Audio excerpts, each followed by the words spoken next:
You want to be in a position where you can be open and creative and honest, right? That's how employers get the best work out of people. That's how you feel that you are part of a team that you want to work really hard with and really hard for, your supervisor, if you're all kind of in agreement that you can bring your full self to work. I think that employers are starting to recognize that, but I also think that they are hesitant to talk about mental health in the workplace because I think that they're concerned they might open up a can of worms that they don't know how to deal with. We'll discuss race and how it plays a factor and how we didn't even talk about this topic because we were afraid. A Black Executive Perspective. Welcome to a Black Executive Perspective podcast, a safe space where we discuss all matters related to race, especially race in corporate America. I'm your host, Tony Tidbit. So before we get started for a very impactful episode, I want to remind everyone that please don't forget to check out our partners at Code M Magazine, whose mission is saving the Black family by first saving the Black man. So go and check out their content at codemmagazine.com. That is codemmagazine.com. So today, we're going to explore mental health in the workplace with our guests, Dr. Patrice LeGoy and Matt Schuster. Matt is going to be kindly enough to share his personal experiences with mental health challenges at the workplace. In addition, we'll discuss internal and external triggers that affect mental well-being and how they play out in professional settings. Dr. LeGoy will analyze these experiences and offer practical strategies for individuals and organizations to support mental health. Our goal here today, everyone, is to enlighten people at work, supervisors, and peers on managing these issues effectively, promoting a healthier workplace for all. So Dr. Patrice LeGoy, Matt Schuster, welcome to a Black Executive Perspective podcast, my brother and my sister. Thank you for having us. Thanks, Tony.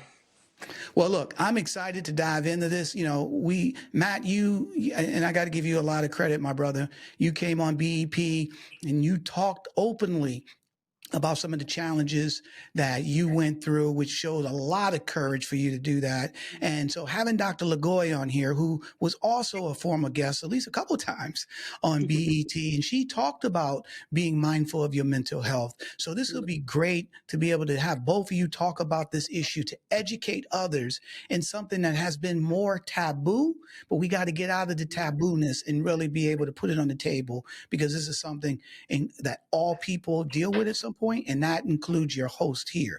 But before we dive into it and get into the deep, heavy stuff, Dr. LeGoy and Matt Schuster, why don't you give the audience a little bit about your background, where are you currently residing, and tell us about your family. I'll get started. So I am an international psychologist and licensed marriage and family therapist. I live in Los Angeles with my son, who's 8, and my husband, and we have a big shepherd mix, a 100-pound dog named Cosmo. So our house is never quiet. But before becoming a psychologist and a therapist, I worked in entertainment for about 15 years. So complete pivot. And, I love talking to you, Tony, because I get to remember the corporate side of everything and then also talk about it from a psychological point of view and just in a quest for mental wellness, like in all facets of our life, including at work. Well, that is awesome. And I love the pivot, right? That is great. Matt did that as well, the pivot. So we're going to talk about it, right? So thank you. Welcome to the show. Matt Schuster, tell us a little bit, buddy. What's your background? Tell us where you're residing and a little bit about your family. Yeah, thanks, Tony. And I was going to say, Dr. LeGoy, it's eerily similar to the trajectory I took. So I'm currently living in northern New Jersey in a town called Glen Rock. I am presently the co-founder of a new sports nutrition company called Adra Labs, where we make sports nutrition products for endurance athletes. And we just actually launched the company about a month and a half ago with the first protein bar designed for endurance athletes. Prior to that, I was also in the corporate world, so I worked in advertising sales, and technology. and around 2020 went into a pretty strong pivot as well from a world of commuting to the city and corporate life into becoming, an aspiring athlete and into the world of endurance sport. And that kind of led to some of the things that we're going to be talking about today. But none of this could be possible without my partner in crime, my wife Rachel, who is the CEO of the house and puts up with a lot of my shenanigans and nonsense. And then we have two little ones, Jack and Max, 9 and 5, and then our oldest son is our dog Howie, who is not quite the same size as your dog, Dr. LeGoy, but he's 11 going on 5, and we love him. That was awesome, buddy. I love it. And so I'm hearing a theme here, not just in terms of, East Coast, West Coast, okay? Pivoting in terms of one industry moving to another, right? Family. And then you got the biggest kid in the family is the dogs, okay? So, I mean, we got so many similarities here. And I got to say this about Matt's new company, Adra Labs, all right? The protein bars are fabulous. I'm addicted to the apple pie one, to be honest. Okay. So, BP is a sponsor of Adra Labs. So it's definitely something that you want to check out, regardless if you are a high endurance athlete or you just work out a couple of days a week to stay in shape and you want to eat something healthy. You definitely want to check out his product, and we'll have more information on that at the end of the show. So more importantly, thank you guys for giving us a little bit about you. Now, the question I asked, and I'll kick this off with Dr. LeGoy. Look, you've been on here a couple of times. You are well renowned. You've been on a bunch of shows. I've seen you with Lil Wayne. I've seen you all over the place, right? You're in high demand. Why did you want to come on a Black Executive Perspective podcast, talk about this topic? Well, Tony, I jump at any opportunity to speak with you. I just think you bring such insightful comments and really mindful about everyone that you encounter. And I just really appreciate that. And I think for this particular topic, hearing Matt's story, it just reminded me like there is no way to exclude whatever is happening with you internally from how you present in the rest of the world. And work many hours out of the day, often spend more time with people at work than you do with your own family, right? And so I think it's really impossible to ignore that you're going to bring, whatever challenges that you are dealing with into work. Sometimes your challenges are exacerbated by work, depending on, your situation and your coworkers. And I think that we have yet to figure out a lot of good ways to talk about it at work, right? And so I just thought this was such a relevant topic, and to be able to do that with the two of you, I think it's such a pleasure. That is awesome. Mr. Schuster, you were on here before. I mean, listen, like I said, I give you a lot of, buddy, and you blew me away, and we've been friends for almost 20 years. So why did you want to come back and talk about this topic? Two reasons, actually. So one is, some of the experiences I had, I haven't shared with anyone really outside of my immediate family. And only in the last couple months have I actually started opening up about it. And the biggest thing I learned was the more I shared, the more other people felt or experienced or encountered many of the same things. And what really came to light was the more you can share, the more you can talk about it, the more you can normalize it, the more people feel more comfortable talking about it. So I feel this was an awesome opportunity to use the platform that you built and really normalize talking about something that's got that stigma. And then the second reason was, almost a little over a year ago today, I listened to your first episode with Dr. LeGoy, and I remember saying, wow, she's awesome. And when I heard there was the opportunity to do a show together, I was like, yeah, I want it selfishly because I want to pick her brain. And I don't claim to have all the answers, and my experience is an N of one, but if hearing the story and hearing the things that I did and went through and the tools I use is helpful for others, then so be it. But having Dr. LeGoy to have a level of expertise along with it is even better. Wow. Wow. Well, thank you, buddy. You guys are both givers, and we're so excited that you're here to talk about something that's going to help a lot of people. So, you guys ready to talk about it? Yes. Ready?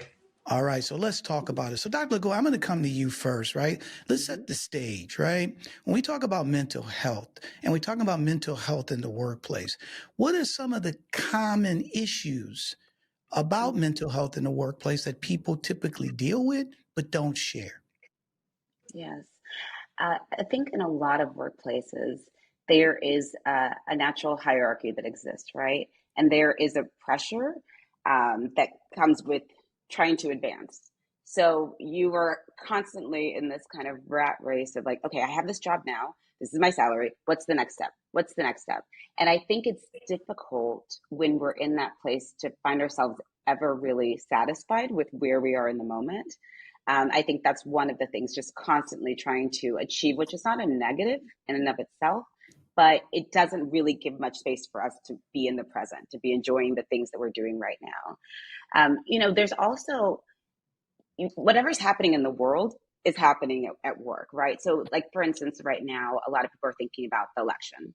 So, if you, however you feel, you are taking that with you to work. Maybe you're avoiding certain conversations. Maybe you're talking more to people who you know you agree with, but it still is bringing outside factors into work that can be very stressful, right, for people. And I think just that the pressure to act like everything's great, that there's nothing can touch you is very real. When you're at work, whether you're in a position of leadership or you're trying to be in a position of leadership, you don't really want to show how vulnerable you are in situations. It's not really modeled for us in most of the time. And so if you don't see anyone showing vulnerability, you don't see anyone acknowledging that they're having a tough time, you don't feel that there's space for you to do that either. Right. And so we hold things in, we repress the feelings that we're having, and they build and they build and they build. And so I think that, those are some of the main pressures. It's just a product of being in that workplace and being in society, right? Those issues. And on top of that, we might have other things going on that are Right, also aggravated by trying to put on this mask at work, right? And right. trying to keep up that image that we have created with our coworkers. So, and look, you're 100% right. I saw Matt nodding his head. And obviously, there's probably another arm length of issues that go in that, from family issues to, Yes. there's a societal you talked a little bit about, but there's a million things that people carry, No. baggage that they come in with, right? And that can, they may even start a job with mental health issues. Mhm. Okay. So now, we're talking about work. We're talking about corporate America. Businesses are like, we have a business here. And, at the end of the day, we're hiring you to do a job. And Mhm. at the end of the day, we want you to do this job at the best of your ability that's going to allow us to sell more widgets or make more revenue or whatever the case may be. So why is it crucial for companies Mhm. to address these issues proactively when, like you said, and we all grew up before, this was a taboo. You didn't even, you just got finished saying it, right? If you bring it up and Matter talk about his story, it Mhm. could be perceived as a weakness. It goes Yeah. against you moving forward. It doesn't, Mhm. and now people looking at you sideways, so all the things, the fear that we have in terms of talking about it, right? Why is it important that the companies now really focus on this and make this an important thing to deal with in the workplace? Yeah. I mean, I'd be really interested to hear what Matt has to say. I think from my point of view, I recognize that you don't get the entire ability of an employee who is not able to be present.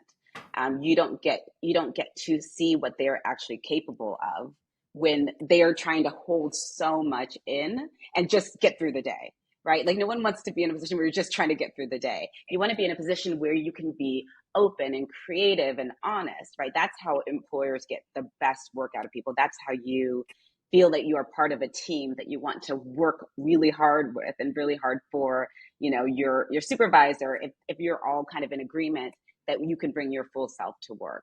I think that employers are starting to recognize that, but I also think that they are hesitant to talk about mental health in the workplace, because I think that they're concerned they might open up a can of worms that they don't know how to deal with. Right, So right. I'd be really interested to see, like, from your perspective, Matt, what do you think? Why do you think it should be important?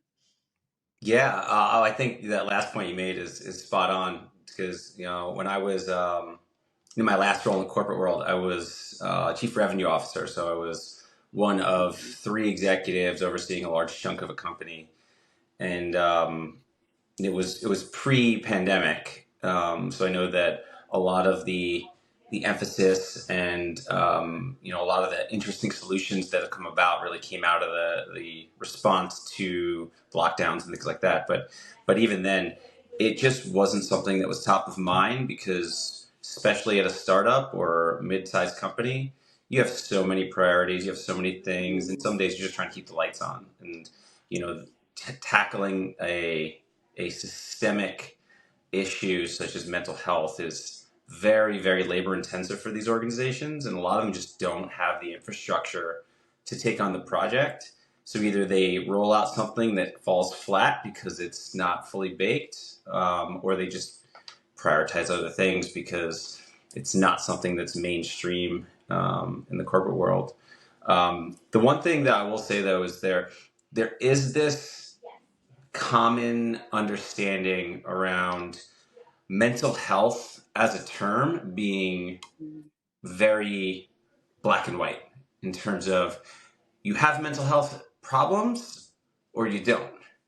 But when you look at any other type of health, physical health, fitness, illness, it's not, there's a spectrum. And mental health is not something that you are either good or bad with. It's always there. There's always something going on. Even the most confident, successful, incredible humans on the planet have days that are good and days that are bad. And just like with exercise, mental health is something that you have to work towards yourself on an ongoing basis. And we've really taken the phrase and turned it into, or it is really reflected as something negative, when in actuality, it's something that we all have to deal with on a day-to-day basis. Dr. LeGoy, what's your thoughts on that? I think that's such an important point you make, Matt, that it is a spectrum, and day to day, you might get a different version of what's going on with me. And that the point isn't to be healed, for every day to be perfect, for you to never have any problems, right? It's more that when something comes up, that you can take a moment, you can process it, you can manage it so it doesn't have to spill over into other parts of your life. But I'm so glad that you brought that up, because I think that you're correct, that people think mental health is something to achieve, or mental, having challenges is something to avoid. And it's just not possible. I mean, you go through your life, there's going to be challenges. It's how do we learn how to deal with them? What are the tools that are available to us, so that not if these problems come up, we know how to manage them. We know who is safe for us to talk with. We know what we need to do for ourselves. All of those things. I think I'm really glad that you brought that up. It's time to rethink your protein. AgileLab's protein bars are crafted with high-quality protein, double the leucine, and enriched branched-chain amino acids, essential for optimal muscle recovery. Finally, a protein bar that works as hard as you do. So visit agilelabs.com and use the code BEP to get 20% off. That's agilelabs.com, promo code BEP. And speaking of that, so Matt, why don't you dovetail and talk to us a little bit about some of the things that, so number one, let me back up. You just made an excellent point. And I'm glad Dr. LeGoy, added to it. And it's something, there's an old saying, words paint pictures. Okay. So when you say mental health, the picture in somebody's mind is this person is crazy, or this person is off, or this person versus this person is, like you guys just got finished saying, there's one, and it could be a confidence area. There could be an area of, am I smart enough? There can be an imposter syndrome area. There can be, and Dr. Lo, I'm just throwing stuff out. You'll dive into it further, but there's different little things that we all go through, right? And Matt, what you just got finished saying was key. I don't care if you come across and somebody think they're Superman or Superwoman. There's a day, there's a time frame, there's a moment where they all of a sudden kryptonite comes up and they feel the lowest of the low, right? And it'd be no different than when you talk physical health, or physical health, where you catch a cold. Okay. Or, this leg hurts, or, whatever. And then it's just this one, oh, you got a cold, you'll be fine. All right. But when you say mental health, oh, what do we got it? So there's a lot of education. So why don't you start off by talking to the audience about the things, the challenges that you were going through, Matt, and then Dr. LeGoy, you can jump in from there. Sure, yeah. So I won't go all the way back. We'll keep it somewhat concise. If you want to hear the full story, you can listen to the previous episode. But basically, I had, like Dr. LeGoy had mentioned, gotten onto that escalator, chasing the top of the corporate ladder, and went through a career that started as a salesperson, progressed into management, and ultimately led to a chief executive role, running a large part of an organization. And along the way, some of the key foundational pieces of my mental psyche never formed and never developed. And what happened is that one of the things they don't tell you is the closer you get to the top, the more lonely it gets. And your peer set shrinks and your confidants shrink. And, those that you can confide in become fewer and fewer. And if you are someone that hasn't developed certain key traits, those traits being one, a foundation of priorities of self-worth that aren't just tied to the work that you do at that job. If your entire validation system is based on your work output, you're basically one bad day away from being, tipping over the edge. Two, you did not build a support system. Basically just assume that I would get, folks within the organization that would fall into line or fall into place similarly that I may have had in previous organizations or previous roles. And, that led to a point of collapse and burnout, and in spectacular fashion. And I'm sure we'll go into the details, but I had to, at the kind of the height or the peak of my career, completely walk away. And it had nothing to do with the pandemic. It had nothing to do with furloughs or layoffs or success of the business. It was purely, I'd lost the ability to perform in any work setting, let alone in an executive level work setting, and had to basically rebuild myself from the ground up, from scratch, and found a new path in life. Found a path as an athlete, found a path as an entrepreneur, and found a passion for a new direction that I could take my life from a career perspective, from a personal perspective, family perspective. Dr. Well, number one, thanks, buddy, for sharing that. And there, you said a lot there, right? Because there's a lot of different things that you were dealing with at that time frame. And to be fair, and I'd love to hear your thoughts, Dr. LeGoy, it seemed like they all kind of closed in, right? All around the same time. Well, in other words, you had this, and then evolved to this, then evolved to this, then evolved to that, where you were like, I can't take it any longer, right? Where going back to what we just got finished talking about earlier, where mental health is multiple things, right? So it wasn't just because some of the things that you talked about, I could relate to. Okay. I've been in that position. I thought like that, but it wasn't this, then that, then this, then that, right? So Dr. LeGoy, talk a little bit about what Matt was going through and how in society, what do you see when these things start happening? And more importantly, how could not just the individual, they may recognize it or they may not. They may just think it's a bad day. right? Mm-hmm. And what's some of the things that they could do before it starts spiraling out of control? Absolutely. I think, starting with that feeling of isolation, I think that when we are achieving, on that corporate ladder, you kind of get sold like a bill of goods, right? When I get to this point, it's going to be like this. And you get Yep. there, you're like, wait, why do I don't feel good. Like I have the title, I have the salary, but like this doesn't feel like the way I thought it would. And so there's that disappointment, right? We feel like, that we've been bamboozled. And so you're like, well, what do I need? I don't know what I need because this is what I've been working for. This is the thing that I've been thinking about. And I thought this is what success was, and so I think that is one thing that can be really confusing to a lot of people. And I bet, Matt, once you got to that point, you might feel like, who's going to be sympathetic to me? Who's going to feel bad for Oh me? I yeah. have this title, I've achieved this. You're an old poor guy. And so I think that we hesitate, to share things, especially when you're at that level, because it seems like this should be what makes you happy.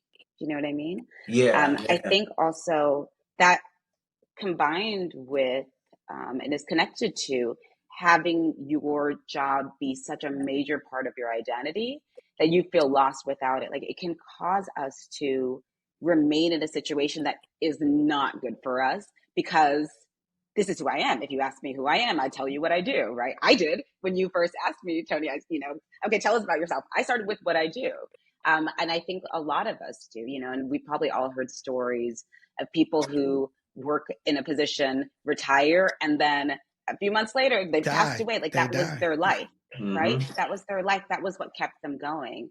And so I think then to tie into, another point that you made, Matt, is not building that support system, right?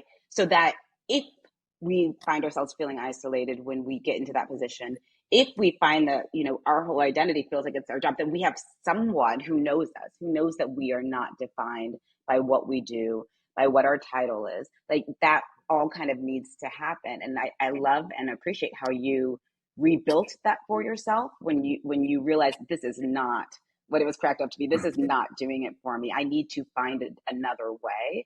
And that's not easy to do. I think a lot of people just keep going Yeah. and kind of are suffering internally without really sharing it. So, I think that you sharing your story can probably make a lot of people feel less alone. It's Because I think it's these are very common feelings.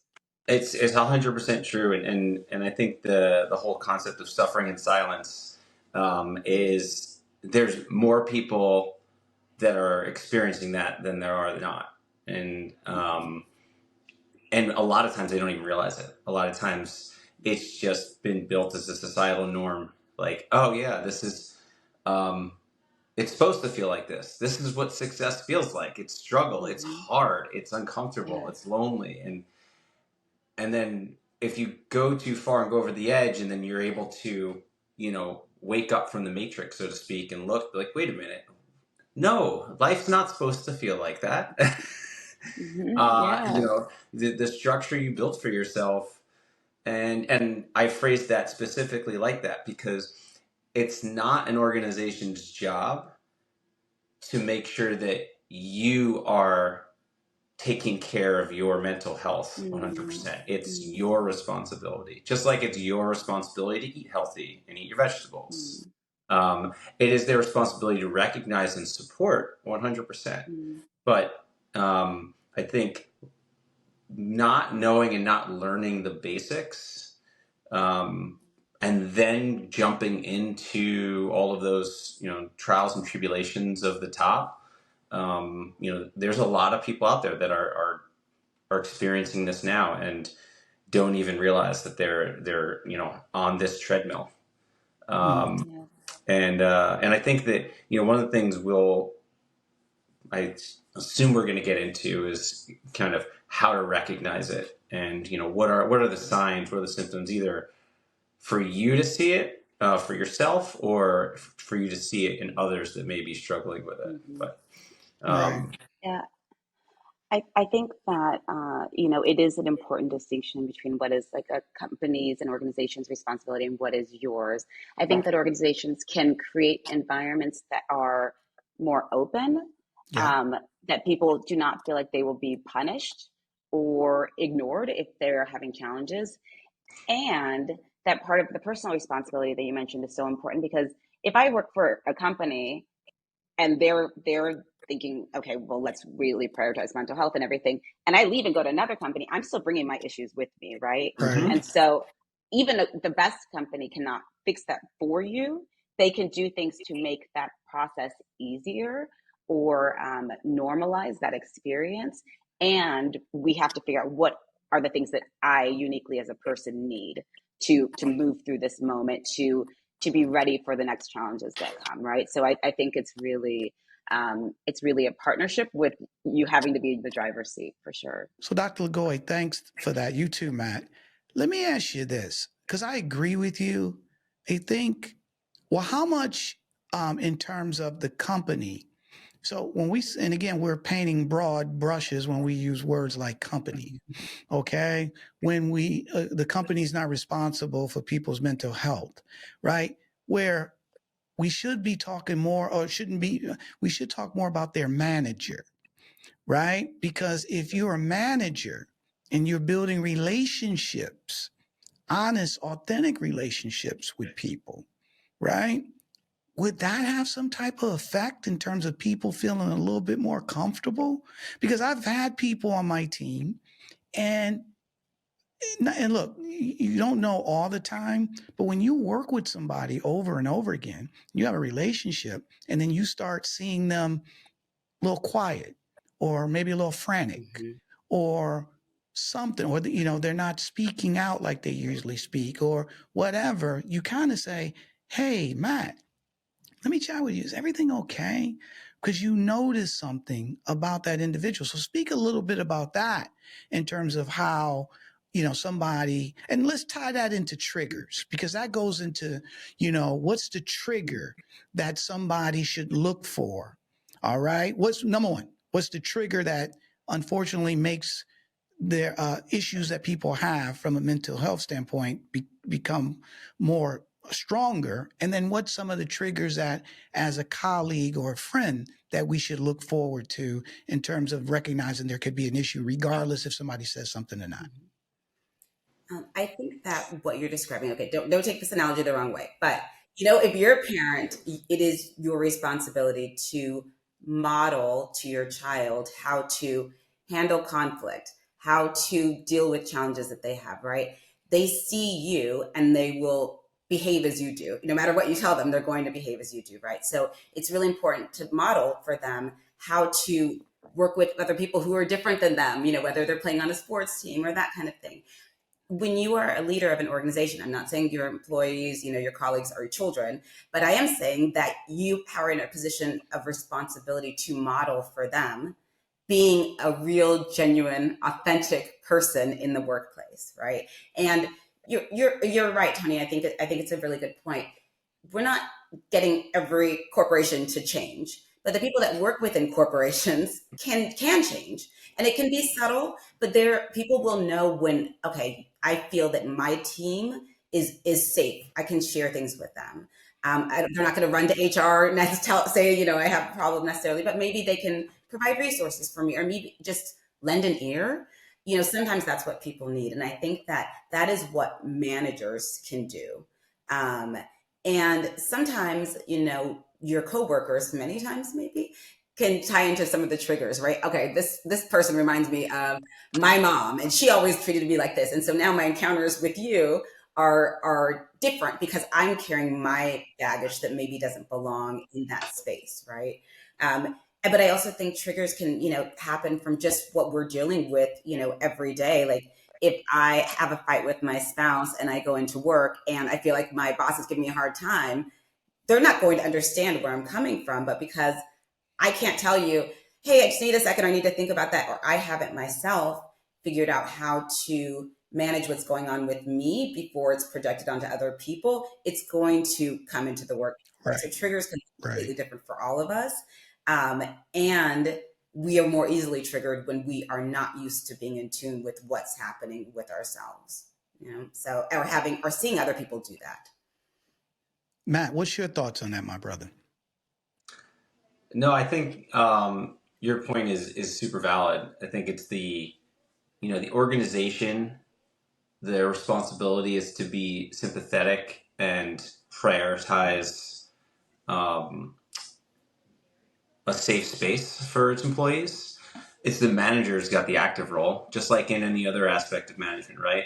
It's their job to actually create that space, and that's really the ultimate or the biggest responsibility that comes from the employer, which is can you create an environment for your employees where they're comfortable, where they can speak up, where they can, they have resources or someone to reach out to that won't necessarily negatively impact their social status or their professional status within the organization, and that fear is gone and that they can be a bit vulnerable. That's a hard thing to accomplish because it is not just policy that requires human beings. That requires, I mean, that's, I Human worked with beings Tony being for, human beings, right? yeah. I mean, that's something that you did really well as a manager, Tony. Like we worked directly together for half a decade. And, one of the things that you always prioritize is that no matter what's going on, you have to be real with each other and you have to share what's going on because none of us are, as much as we try to be, none of us are mind readers. We can't tell what's going on, but saying that and acting, leading by example, and being able to be transparent, those are the things that the managers can instill into their teams to create that environment. I think the concept of triggers or signals, that's an interesting one, right? Because we said in the beginning, the people that are suffering the most show it the least, and in that sense, one of the signs actually becomes no sign, right? Like we may not be mind readers, but we're logical humans, and we can see 1 + 2 + 3, this person just lost a big deal, just had an argument with a coworker and just had something else. As a human, I can look at that and go, wow, I'd be pretty stressed out. They don't seem stressed out at all. Something's probably wrong because they're masking it or hiding it or doing something. But, it's not acceptable to go up and be like, hey, are you okay? I know you just went through a lot, but maybe you need to decompress a little bit. The Right. natural reaction of that person is like, nah, I'm fine. Don't worry about it. Gotta put on the armor. But the reality is you could see it. Like if you would be overwhelmed by something by watching it, odds are that the person is probably a bit overwhelmed, whether they want to admit it or not. Because we are all very special, but at the same time, we're all not all that special. We all can react in very similar ways to stresses. So, Dr. LeGoy, based on what Matt just got, because that's an excellent point, right? Most people, when we have issues, we tend to hide them or do our best in hiding them, right? We don't let our emotions get the best of us. We always, that, and again, this is part of the part of moving up in an organization is being positive. Mm-hmm. Right? Overcoming challenges. Like when I was in the Army, nobody wanted to hear about you couldn't hack this or you need a mental break. Are you kidding me? And even though you did, you ain't saying it.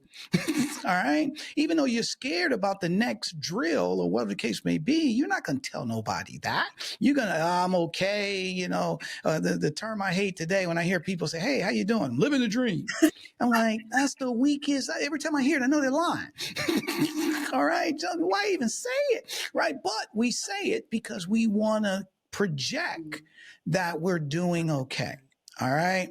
And look, there's a million books, and we as Americans is about overcoming and all those type things.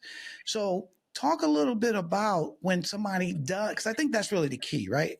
Talk a little bit about what can you do internally for yourself to try to get yourself out of that. Mm-hmm. You may not tell somebody, but what can you do mentally to try to change the course of the situation? Matt talked about from the stress, that I want to show it, but I am stressed out, or I lost this deal because I'm no good when it had nothing to do with you. You know what I'm saying? So you're now internalizing this, and now it's starting to spiral out of control. Okay, so talk about some of the things people could do. Sure. I think step one is part of what we're trying to do now, which is normalizing this conversation. There are all kinds of reasons that people feel like they have to keep it to themselves.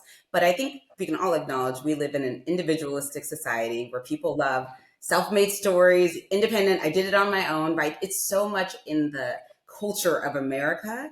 It's so celebrated that doesn't leave a lot of space for some of the more collectivistic virtues of working as a team, doing things together, sharing our challenges and our successes, right? This is the society where we are. We can recognize that. And then we can think about, how do I make my microcosm, my team, how do I make it not like those are like the most, the values that we most focus on, right? How do I make sure that people understand that I value you as an individual, but I don't expect you to do everything by yourself? How do we give ourselves that kind of grace to remember that whatever your successes are, whatever your challenges are, there's other people along the way. There's other people who helped you get to that level. So you're not alone, right? And when you are having a tough time, you also don't need to be alone.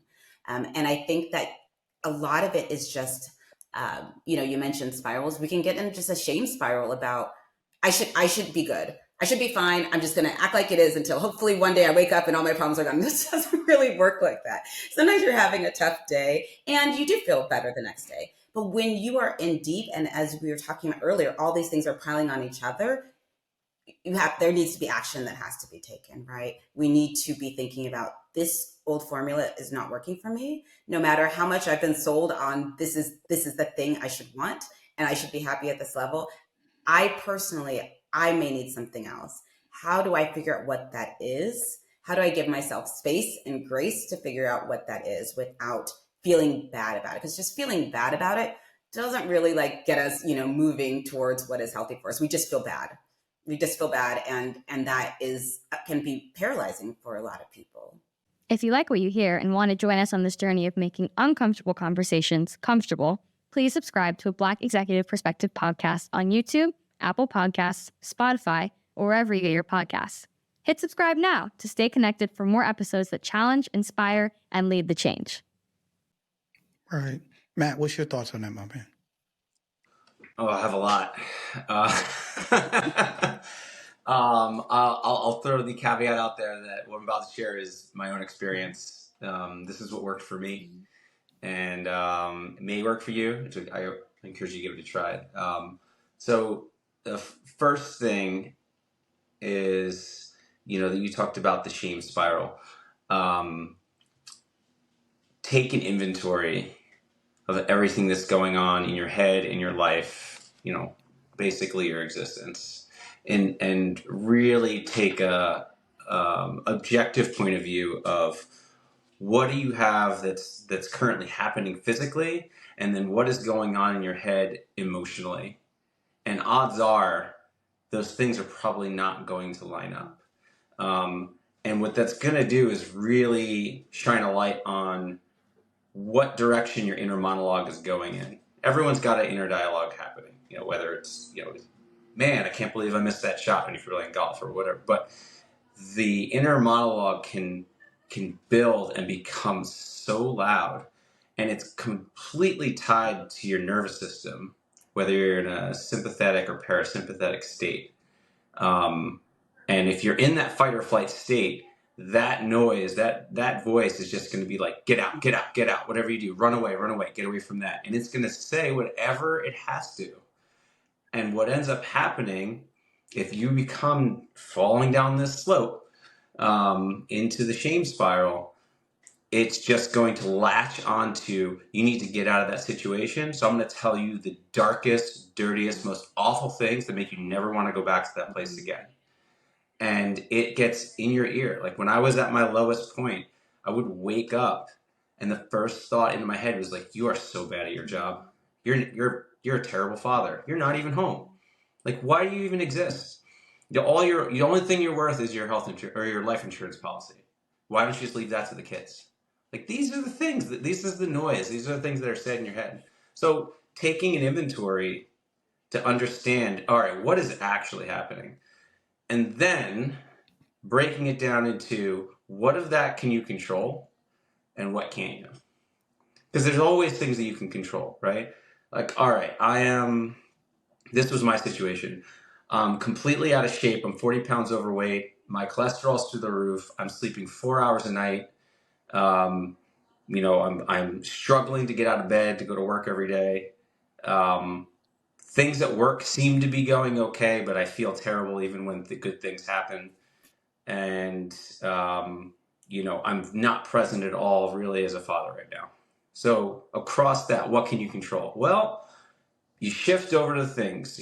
Action is created by action. So, all right, I'm going to start getting into shape. I'm going to start making better eating choices. I won't get into the whole connection between physical health and mental health. I think that's a whole different podcast. But let's start doing the things that we can do, and then it'll carry over, right? All of a sudden, things start to progress and get a little bit better. The next big thing that I did that helped was using tactics to approach hard situations and hard thoughts. And the biggest one that worked for me was basically a type of reframing. So taking a situation that happened, and usually the reaction was, oh my God, it's awful, I'm terrible, everything's going to go down. And isolating out the emotional reaction and being able to say, which of these is driven by fear, and which of these is driven by association with failure, and how can I turn those into actionable and accountable steps that I could take, right? So like, somebody came in and one of my managers is having a problem with another employee that they've been having for a long time.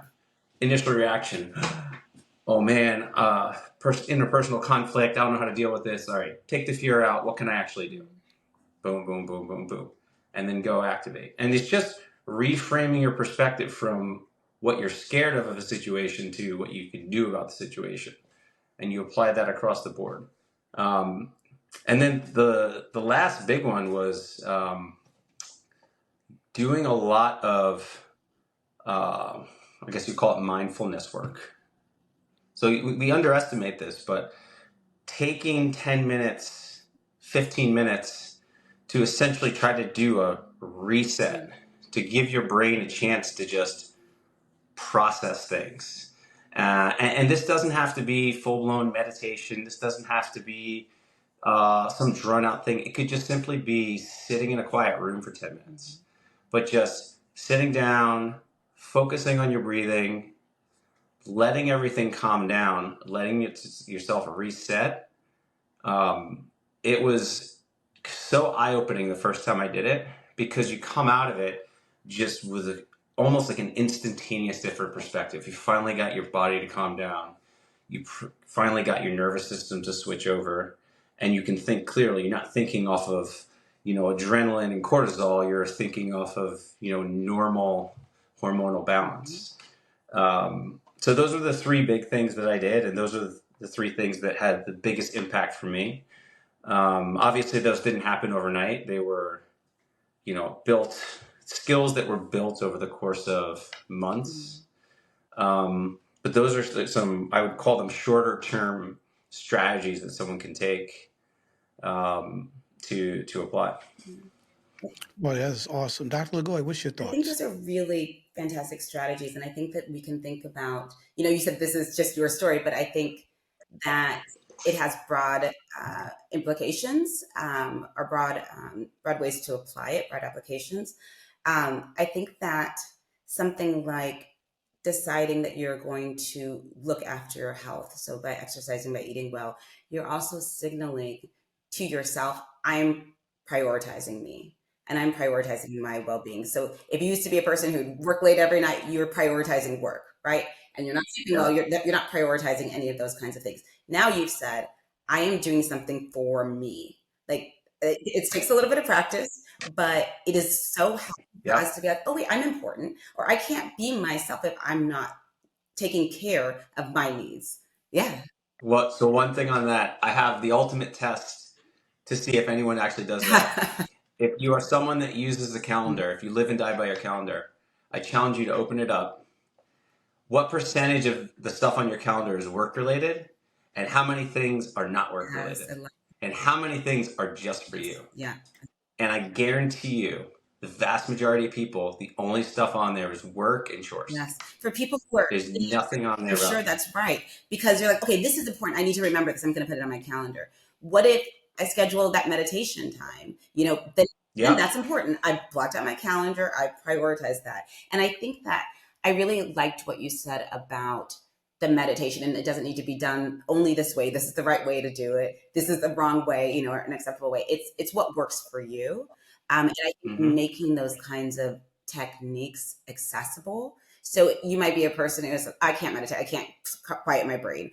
And maybe that's difficult to do now. So what is available? Is a walk outside available to you? Because that's also to be meditative. Yeah. If you're looking around and you're paying attention, you're not taking a work call while you're going for a walk, right? Then that can be meditative. So I think making those things accessible and tailoring them to what is available to us and what our needs are is so important, rather than trying to do it the way that we've been told to do. So if I'm not spending 2 hours in yoga every day, then I'm not practicing self-care. It's like, no. It depends on what I need and what fulfills me, what responds to those needs. And that's going to be a little bit different to all of us. But I think that overall, that the concepts that you raise are ones that benefit all of us. Looking after yourself, taking time to be with yourself, prioritizing those kinds of things is really key. And he talked about, so how much, those things are great, but what about the self-talk as well, right? Because you were just saying earlier, Matt, I'm the worst dad, I'm not this, right? And then you talked about reprogramming. And, a great book I read a long time ago is How to Talk to Yourself by Shad Helmstetter, I think his name was. And he talked about our minds are like hard drives of a computer, and it only does what you tell it. Okay. So and he used a great example because we're creatures of habit, and all of a sudden, and let's use Matt's example. Well, you know what? I'm not going to think that way again. Right. And he comes up with an example like you have a apartment of old furniture, and you're like, I'm done with this. And you take all that old furniture and you put it in the hallway. Right. Now you sit in an empty apartment. Well, you haven't replaced it with anything. So now you start thinking like, well, that old couch wasn't that bad. And you go grab the old couch and bring it back in, right? Yeah. Instead of filling it up with new self-talk, right? New things. I'm not a terrible dad. I'm a great dad. I'm not tired. Those little things, by just saying them over and over again, believe it or not. So I love to hear you guys' thoughts. Matt, Dr. LeGoy, what's your thoughts on self-talk? Yeah, I think there's a lot of books. There's actually a really good one called Solve for Happy, and it was one of the big engineers over at Google. He was part of the Google development teams, and he said, I wonder if I could solve for happy like a math equation. I'm not going to do it, but there's a whole section around self-talk, and the biggest takeaway is recognizing that by virtue of hearing it, the talk is not you.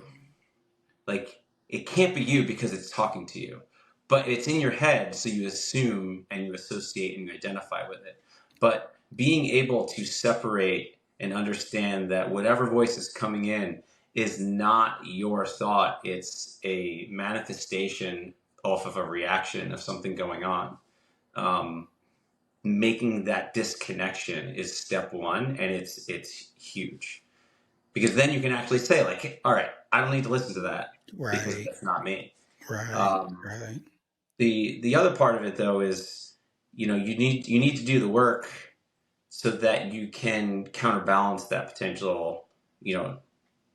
One, if you're doing things correctly, the self-talk is not as negative and not as strong. But you have to do the work to have other values and points of validation in your life that, create all the aspects of who you are. If you're fully associated into one thing, if all you are is work, and then work goes bad, boom, negative self-talk's going to take over all day.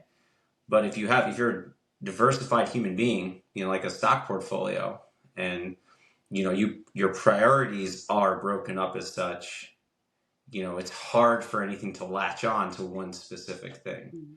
So I think it's, identifying that it's not you, and that it's a reaction to a stress that's coming in, but then doing the hard work of prioritizing and creating self values that are tied to the things that make up who you are, and not necessarily what your output might be in a professional setting.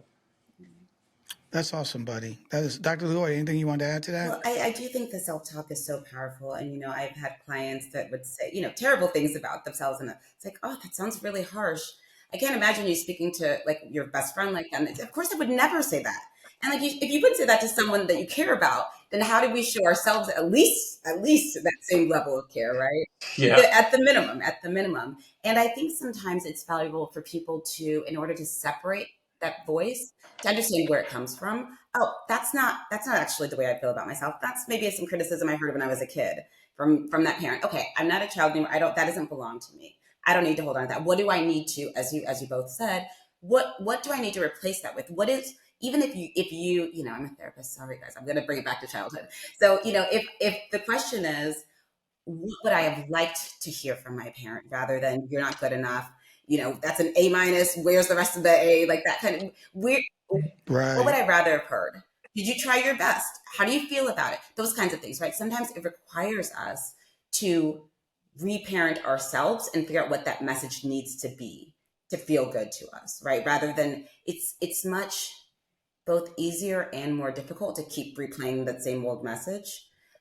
Finding what you actually need is a little bit more work, but obviously, that's going to be to get us on that path towards feeling better about who we are and what we're doing every day. And that is not related to output. As you said, sometimes people who, are achieving the most and seem fine, their output, you wouldn't know. That's not where you're going to find that fulfillment. It's like, how do I feel about a person when I wake up in the morning? Do I feel like I'm a good person? I'm working hard. I'm trying to be present for my family. I'm trying to be present at work. And each day I'm trying, and each day I'm working on this, right? That's what I think we are seeking.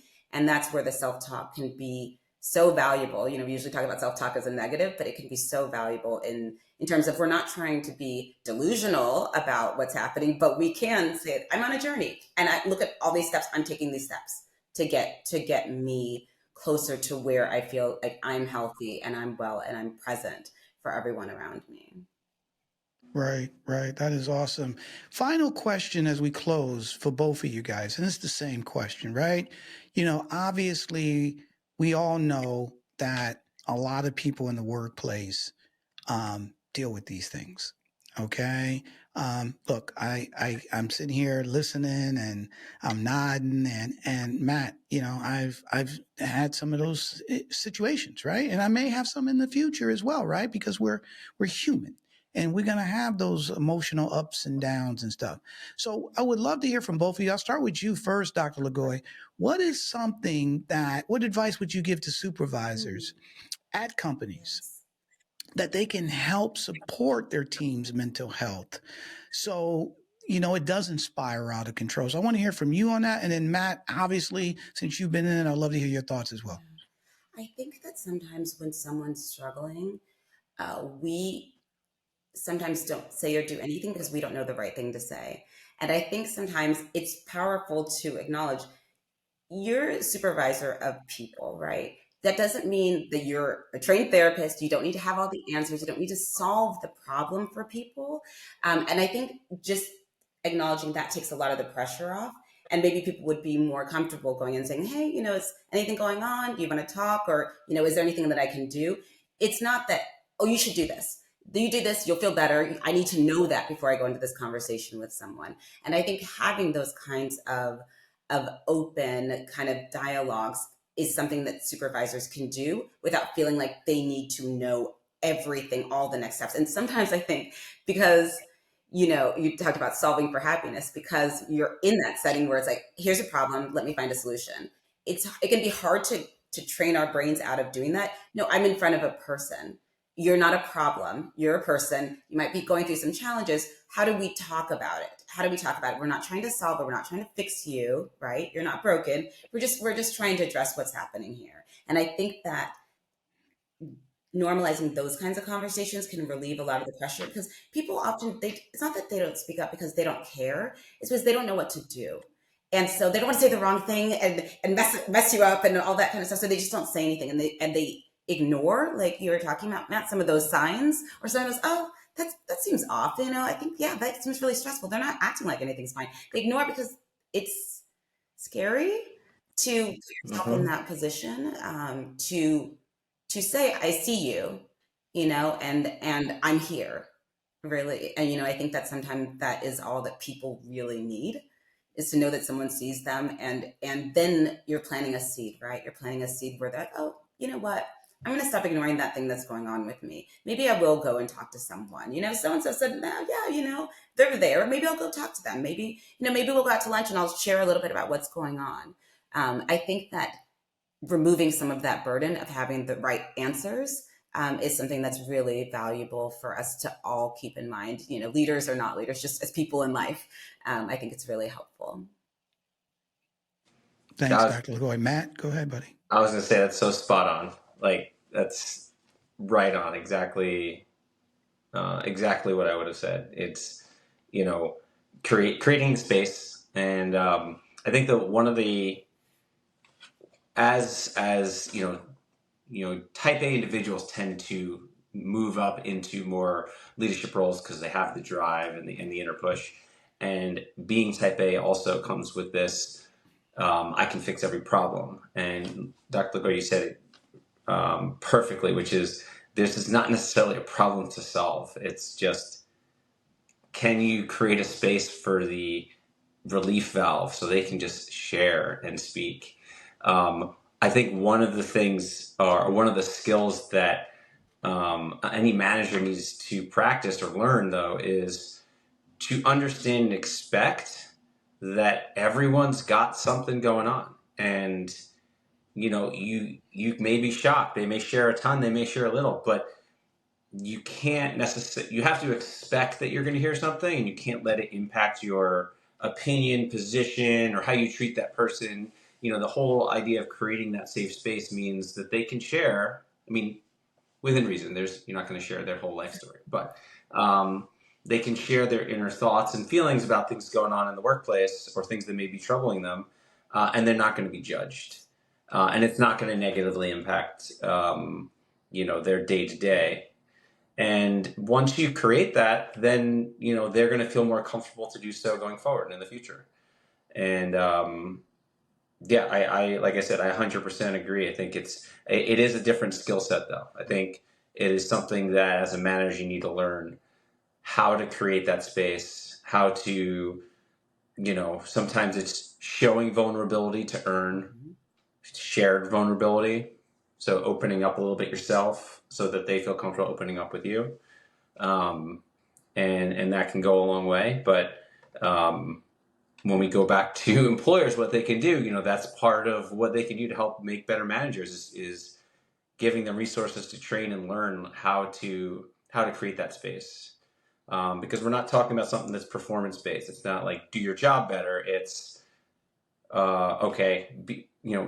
be a human being with a high EQ.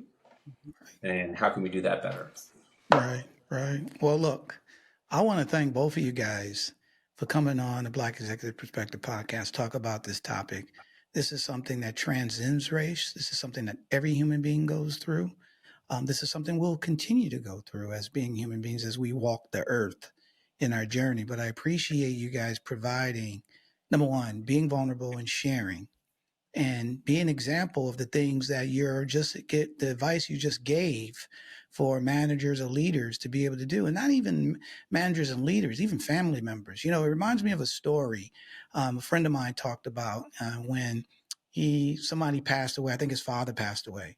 And typically when people pass away, you find a friend somebody in the family passed away, people are nervous to come around them because they're afraid of what to say. Okay, so they stay away. And I never forgot what he said. He said, listen, you don't have to say anything, just be there. Okay. And by being there speaks loudly, and it's the support the person needs. So it's the same way in terms of what you guys talked about. When we talk about at work issues, is you ain't got to solve it. Just be open to listen. Okay. That's part of being there, because just by listening, it provides an outlet for that person, and they're not dealing with it on their own. So I want to thank you both again. Stay right where you are, because Dr. LeGoy and Matt are going to help us with our call to action. But before, I think it's now time for Tony's Tidbit. So the tidbit today, based on what we talked about, is this. When we speak about our mental health struggles, we're not showing weakness. We're opening the door for strength, support, and understanding to enter our professional lives. And you heard that today from Dr. LeGoy and Matt Schuster, so we want to thank them. And here, the other reminder, don't miss our weekly segment called Need to Know by Dr. Nsinga Burton on the Black Executive Perspective podcast. Dr. Burton dives into timely and crucial topics that shape our community and world. You don't want to miss these little tidbits that she's throwing out. It's every Thursday, so make sure you check out Need to Know. I hope you enjoyed today's episode discussing mental health challenges in the workplace. So now it's time for BEP's call to action. As our frequent listeners know, our goal, our mission is to decrease all levels of discrimination all across the world. So our call to action is called LESS, LESS, and L stands for learn. So the first thing you want to learn and teach yourself about racial and cultural nuances, learn about mental health, all different type of things that you're not used to, that's going to help enlighten you. So then E, it stands for empathize, and that's to understand diverse and different perspectives. Is for share. Sharing your stories to enlighten others, sharing your insights, and not being afraid to be open and vulnerable with your story. Absolutely, Dr. LeGoy. And the final S is stop. You want to actively stop all discrimination as it walks in your path. So if Uncle John says something at the Thanksgiving table that's inappropriate, you say, Uncle John, we don't believe that.